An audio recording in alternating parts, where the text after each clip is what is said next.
Kehadiran kelompok preman di kota-kota besar seperti Jakarta bukanlah hal baru. Namun, kelompok preman yang dikenal dengan sebutan preman Ambon menjadi salah satu fenomena sosial yang menarik perhatian masyarakat.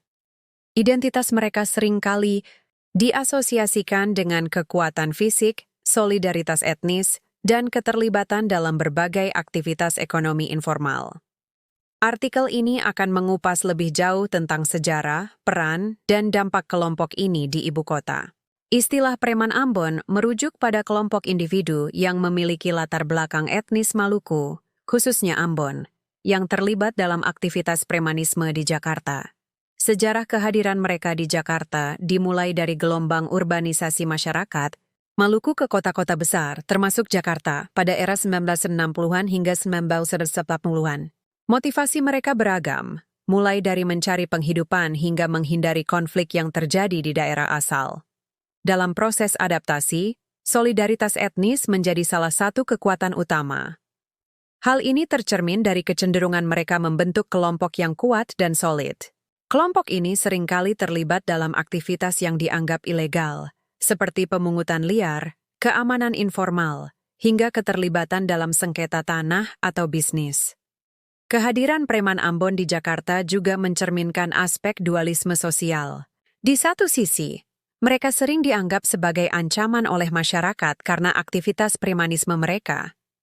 Di sisi lain, mereka juga memiliki peran sosial sebagai penjaga keamanan di wilayah tertentu. Dalam beberapa kasus, kelompok ini menjalin hubungan dengan pengusaha atau tokoh masyarakat lokal untuk menjaga stabilitas bisnis di wilayah tertentu. Mereka juga sering dimanfaatkan oleh aktor politik untuk kepentingan tertentu, seperti mobilisasi massa. Jakarta adalah kota dengan tingkat heterogenitas yang tinggi, sehingga tidak jarang terjadi gesekan antara kelompok-kelompok preman dari berbagai etnis. Preman Ambon kerap terlibat konflik dengan kelompok lain, terutama yang memiliki latar belakang berbeda, seperti kelompok Betawi atau Bugis. Namun, konflik ini tidak selalu bersifat destruktif. Dalam beberapa kesempatan, kelompok-kelompok ini menunjukkan kemampuan bernegosiasi dan bekerja sama demi keuntungan bersama, seperti mengatur wilayah operasi atau mengelola bisnis keamanan informal. Kehadiran preman Ambon memberikan dampak yang signifikan terhadap kehidupan masyarakat Jakarta. Di satu sisi, mereka menciptakan rasa tidak aman bagi sebagian warga. Namun, di sisi lain, beberapa warga menganggap mereka sebagai bagian dari sistem yang tidak dapat dipisahkan dari dinamika kehidupan kota besar. Pemerintah dan aparat keamanan terus berupaya mengurangi aktivitas premanisme melalui operasi justisi, pengawasan wilayah, hingga program rehabilitasi sosial.